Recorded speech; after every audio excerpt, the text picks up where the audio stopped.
नमस्कार, मैं संदीप कुमार। स्वागत है आप सभी का संदीप सर की यूट्यूब चैनल में। हमसे जुड़े सभी मित्रों का, विद्यार्थियों, दोस्तों का मैं अपने चैनल में स्वागत करता हूं। और जो विद्यार्थी हमसे पहली बार जुड़े हुए संदीप गौर सर को यूट्यूब चैनल सब्सक्राइब कर लीजिएगा, जिससे आगामी भविष्य में आने वाले हर एक वीडियो का नोटिफिकेशन आप तक आसानी हो सके। दोस्तों, आज हम बात करने वाले ग्रुप 4 स्पेशल हिंदी श्रृंखला की। जी हाँ साथियों, जैसा आप सभी जानते हैं 2 जुलाई 2023 से आपके ग्रुप 4 के एग्जाम प्रारंभ होंगे और हमारे यूट्यूब चैनल पर हर रात आपको हिंदी और कंप्यूटर का थ्योरी सेशन भी मिल रहा है और इसी के साथ हम लोग इसका एमसीक्यू सेशन भी दोस्तों आपके लिए समक्ष लेकर आ रहे हैं। तो आज में दोस्तों हम हिंदी श्रृंखला के 1000 ग्रुप 4 स्पेशल हिंदी प्रश्नोत्तरी की जो श्रृंखला है आज से प्रारंभ कर रहे हैं। और यहां पर आज के इस वीडियो में हम लोग हिंदी के ग्रुप 4 स्पेशल सबसे महत्वपूर्ण 50 प्रश्नों की यहां पर चर्चा काफी डिटेल में दोस्तों करने वाले हैं। और ये जो प्रश्न है आगामी ग्रुप 4 के एग्जाम में दोस्तों काफी कारगर सिद्ध होंगे। तो आज अंत तक हमारी इस वीडियो के सामने दोस्तों बने रहिएगा। चलिए, तो हिंदी व्याकरण वस्तुनिष्ठ प्रश्नों का संग्रह आज के हमारे इस वीडियो में देखने वाले हैं। टॉप 50 प्रश्नों में से पहला प्रश्न है, यह रहा आपके डिस्प्ले स्क्रीन पर।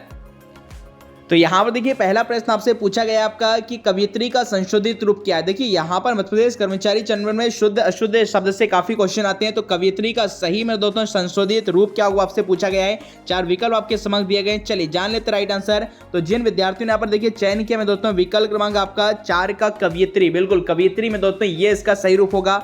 अगला प्रश्न आपके समक्ष है कि शुद्ध वाक्य का चयन किया जाए। देखिए 4 विकल्प आपके देंगे, इसमें से आपको बताना है शुद्ध अशुद्ध वाक्य। अभी आपने देखा होगा पटवारी के एग्जाम चल रहा है और यहां पर दोस्तों 4 से 5 क्वेश्चन प्रतिदिन शुद्ध अशुद्ध वाक्यों से पूछे जा रहे हैं। तो ऐसी स्थिति में पहला प्रश्न आपको है, सेकंड क्वेश्चन आपको दिया गया, इसमें से सही रूप कौन सा होगा वाक्य का। तो यहां पर जिन विद्यार्थियों ने चयन किया विकल्प क्रमांक 2 का कि 4 आदमियों के लिए खाना बना दो, दिस इज द दोस्तों राइट आंसर। अगले क्वेश्चन को करते हैं। अगला क्वेश्चन पूछा गया आपसे कि सीता को देखिए गाना गाना चाहिए, सीता को गाना गाना चाहिए, यह किस प्रकार का वाक्य है। विधि सूचक, निषेध सूचक, अंतर सूचक या विनम्रता सूचक। तो जान लेते राइट आंसर। जिन विद्यार्थियों ने चयन किया विकल्प क्रमांक का विधि सूचक, जी हाँ साथियों विधि सूचक इज द राइट आंसर। देखिए विधि सूचक का मतलब होगा ऐसे वाक्य जिनसे किसी भी क्रिया या कार्य के होने का बोध होता है, हम उनसे विधिवाचक वाक्य के नाम से जानते हैं या इन्हें दोस्तों विधानवाचक वाक्य भी कहा जाता है।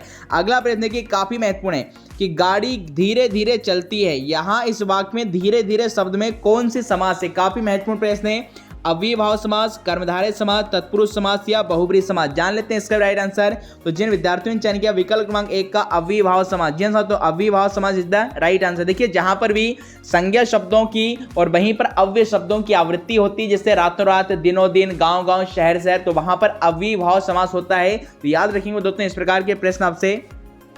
अगला देखिए क्वेश्चन पूछा गया प्रश्न क्रमांक 5वां कि सदैव में कौन सी संधि है, गुण संधि, वृद्धि संधि, अयादि संधि या यण संधि। तो जान लेते राइट आंसर। देखिए जिन भी शब्दों में देखिए ऐ की मात्रा और औ की मात्रा होती है वो में दोस्तों वृद्धि संधि का उदाहरण होता है। तो सदा धन एब इसका संधि विच्छेद होगा और संधि इसमें कौन सी बनेगी आपकी वृद्धि स्वर संधि, इसका सही आंसर होगा।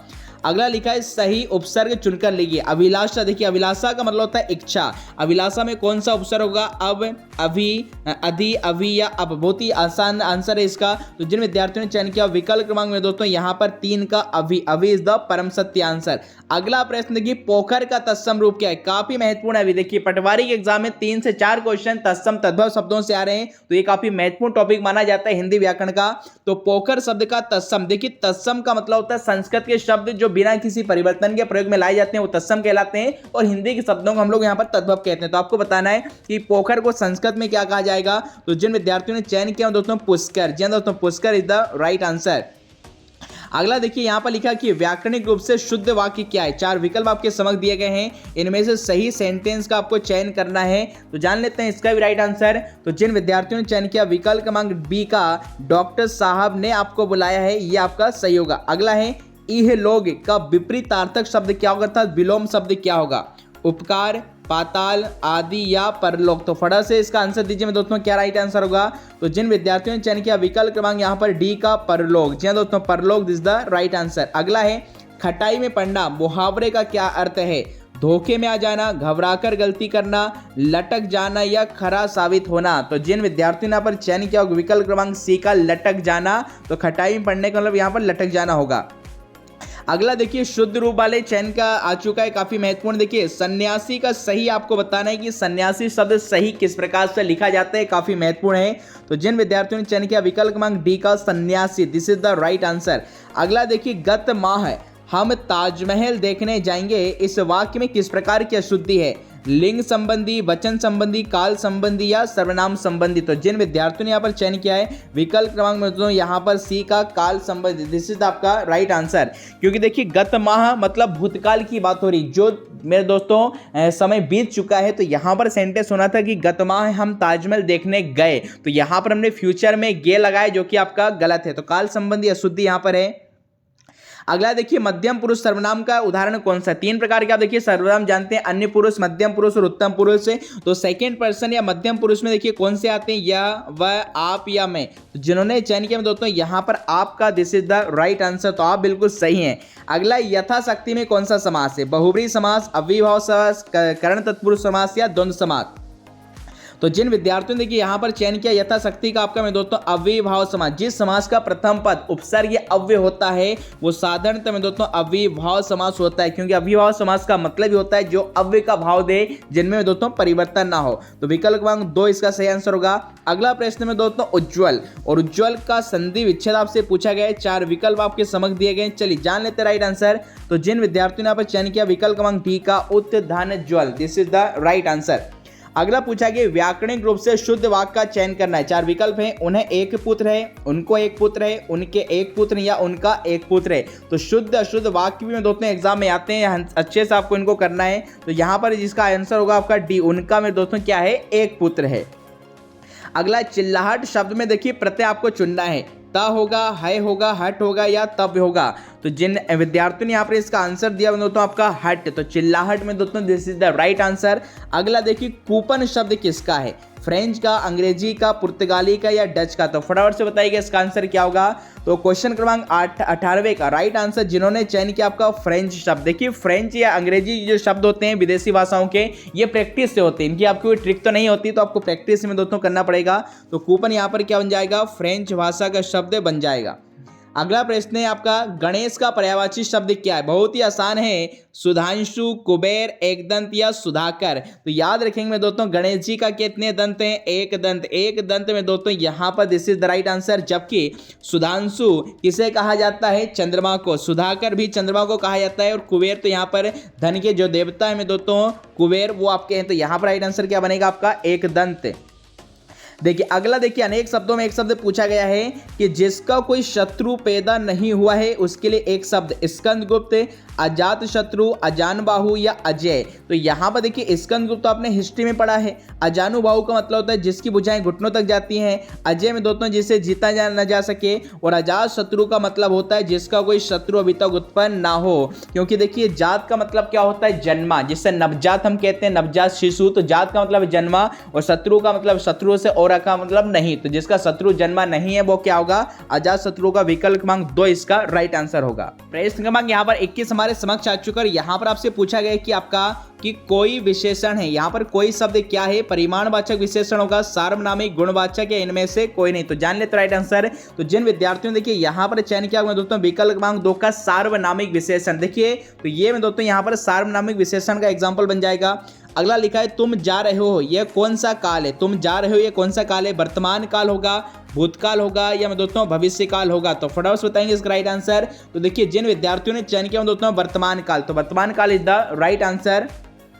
अगला देखिए नाक कौन सा लिंग है? देखिए जब भी आपसे किसी शब्द का पुल्लिंग पूछा जाए, स्त्रीलिंग पूछा जाए, तो इस प्रकार के शब्दों को करना क्या है? तो इस प्रकार के शब्दों को देखिए बताने वाले कई ट्रिक बता देते हैं। मैं आपको कोई ट्रिक नहीं बता रहा हूं, सिंपल साधारण तरीका बता रहा हूं। कोई सा भी क्वेश्चन एग्जाम में पूछा जाए कि ये पुल्लिंग है, स्त्रीलिंग है, तो आपको करना क्या है? उस शब्द से 1 से 2 वाक्य बना लीजिएगा। वाक्य बताने पर खुद ही आपको पता चल जाएगा कि वो पुल्लिंग है, स्त्रीलिंग। जैसे फॉर एग्जाम्पल नाक का पूछा गया है, अब बताइए हम कहते हैं आपका नाक कट गया या नाक कट गई। जैसे सुर्पणखा की नाक कट गई थी या दोस्तों यहाँ पर कट गया था, तो आप कहेंगे सर कट गई थी। इस प्रकार नाक बह रहा है या नाक बह रही, तो आप कहेंगे सर नाक बह रही। मतलब स्पष्ट तौर पर दिखाई दे रहा है, इसका आंसर क्या होगा आपका? स्त्रीलिंग होगा। तो इस प्रकार के शब्दों को वाक्यों में प्रयोग करके आप आसानी से कर सकते हैं।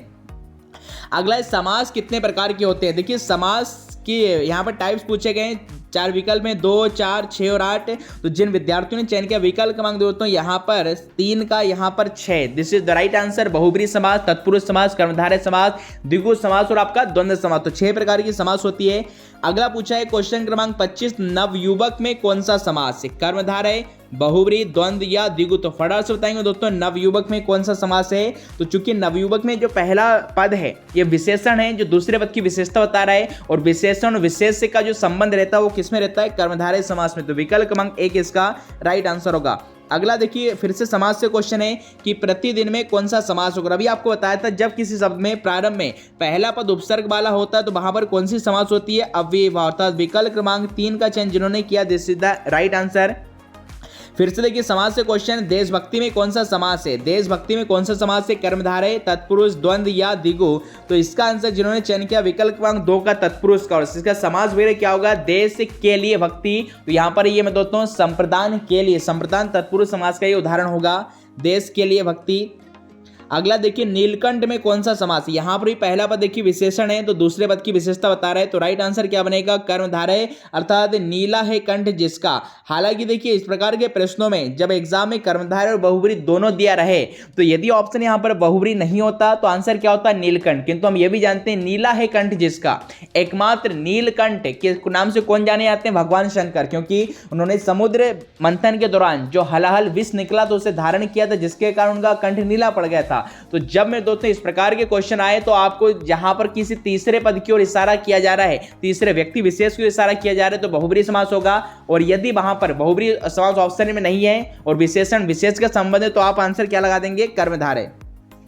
अगला देखिए पाप पुण्य में कौन सा समास। तो देखिए पाप पुण्य में आपके कौन सा समास होगा आपका, तो ये द्वंद्व समास होगा। जिन्होंने चयन किया दोस्तों विकल्प क्रमांक 3 का, this is the right answer. अगला देखिए दोपहर में कौन सा समास है, दोपहर में। अब देखिए दोपहर उसे क्यों कहते हैं, क्योंकि वो दो पहरों का समूह होता है। अर्थात यहाँ पर जिन्होंने चयन किया होगा विकल्प क्रमांक 4 का द्विगु समास, this is the right answer.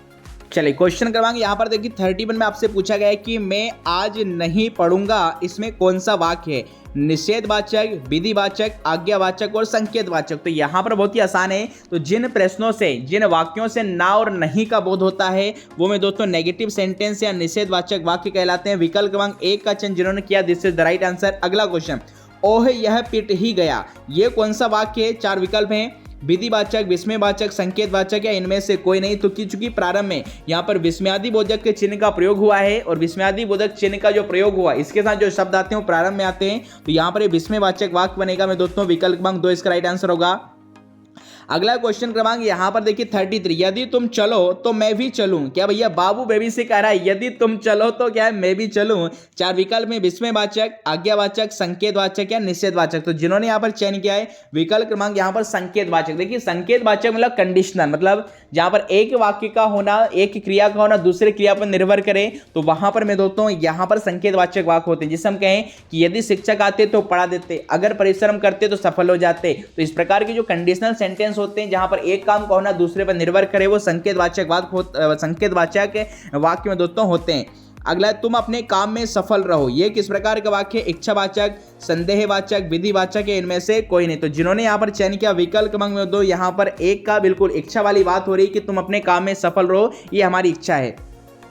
अगला देखिए रसभरा कौन सा तत्पुरुष समास। देखिए अब देखिए यहाँ पर इन्हें ये एक महत्वपूर्ण बात की है कि रसभरा में तत्पुरुष समास तो है बट कभी कभी एग्जाम में पूछ लेता कि तत्पुरुष समास का कौन सा भेद है, कि कर्म है, करण है, संप्रदान है। तो देखिए तत्पुरुष समास के समास विग्रह में आप सभी जानते हैं कारक के जो चिन्ह होते हैं उनकी विभक्तियां छुपी होती हैं। जिससे आप रसभरा के संधि विच्छेद करेंगे तो क्या आएगा, रस से भरा, और से का प्रयोग किसमें होता है दोस्तों, करण। तो यहाँ पर करण तत्पुरुष समास इसका राइट आंसर होगा। अगला है स्वर्ग प्राप्त कौन सा तत्पुरुष समास है। 4 विकल्प है, यहाँ भी तत्पुरुष समास आप इसका संधि विच्छेद करेंगे तो क्या आएगा आपका, स्वर्ग को प्राप्त, अर्थात कर्ता ने कर्म को, तो कर्म तत्पुरुष समास होगा।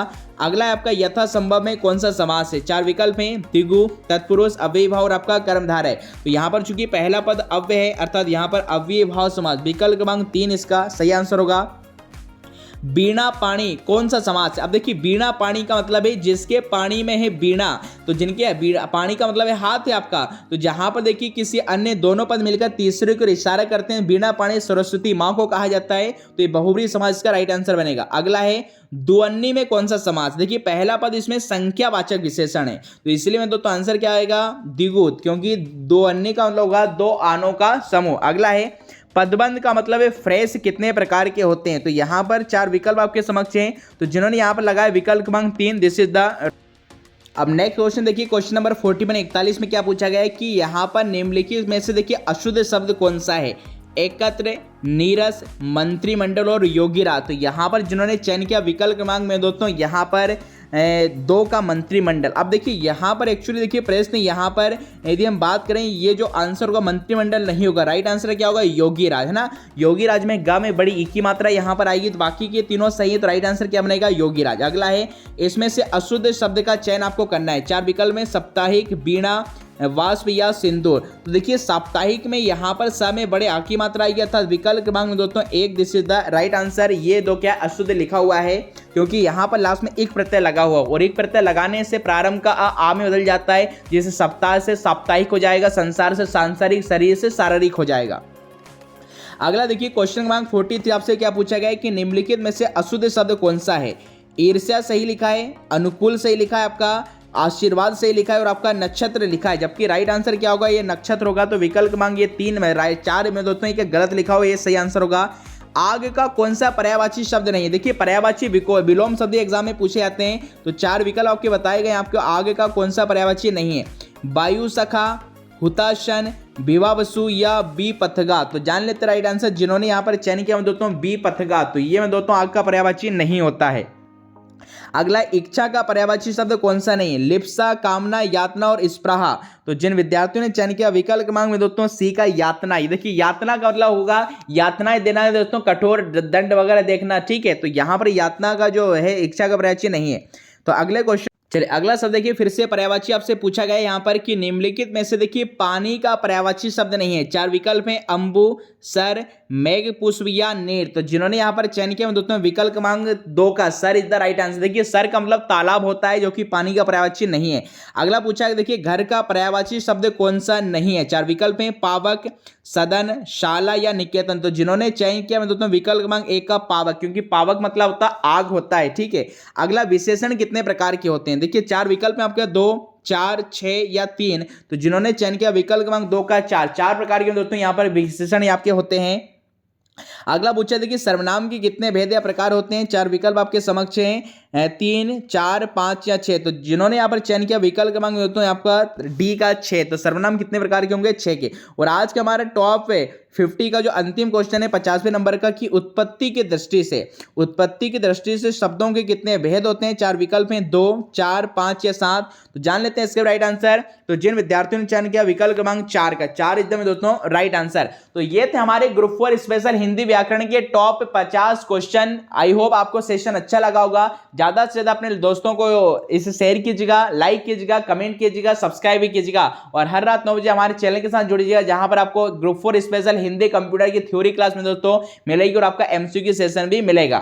वहीं पर यदि आप हमारे टेलीग्राम ग्रुप के साथ जुड़ना चाहते हैं जुड़ सकते हैं। इसका नाम है, हमारे टेलीग्राम ग्रुप का नाम MPPB study point by Sandeep Gaur sir, जहां पर 57,000 से ज्यादा विद्यार्थी हमारे साथ जुड़े हुए हैं। और यहां पर हर शाम को 7 से रात के 9 बजे तक Hindi, computer, reasoning, math, MPG के हर एक सब्जेक्ट के नॉन टेक्निकल सब्जेक्ट का में दोस्तों सुंदर सा सेशन होता है, जिससे आप अपनी तैयारी को बेहतर से बेहतरीन बना सकते हैं। साथ साथ दिन भर यहाँ पर ऑफलाइन क्वेश्चन भी आपके चलते रहते हैं, जिससे आप अपनी तैयारी को और बेहतर में दोस्तों बना सकते हैं। वहीं पर आप हमारे चैनल संदीप गौर सर को यूट्यूब पर सब्सक्राइब कर लीजिएगा, जहां पर दोस्तों आपको हर रात 9 बजे मध्य प्रदेश में होने वाली शिक्षक भर्ती परीक्षा, ITI, कोपा, पटवारी भर्ती परीक्षा, ग्रुप 4 के लिए हिंदी, कंप्यूटर का शानदार सेशन आपको लाइव मेरे द्वारा मिलेगा। और ऑलरेडी मैं अपने इस चैनल पर 600 से अधिक वीडियो डाल चुका हूं। आप हिंदी, कंप्यूटर के अन्य वीडियो हमारी प्लेलिस्ट में चेक में दोस्तों कर सकते हैं। तो ये थी मेरे दोस्तों इससे संबंधित सारी इन्फॉर्मेशन। अब इससे संबंधित कोई भी क्वेरी है, डाउट है, तो आप हमें कमेंट बॉक्स में पूछ सकते हैं। मिलते हैं नेक्स्ट वीडियो में, तब तक के लिए खुश रहिए, मस्त रहिए, स्वस्थ रहिए, व्यस्त रहिए। थैंक यू, जय Hind, have a good day.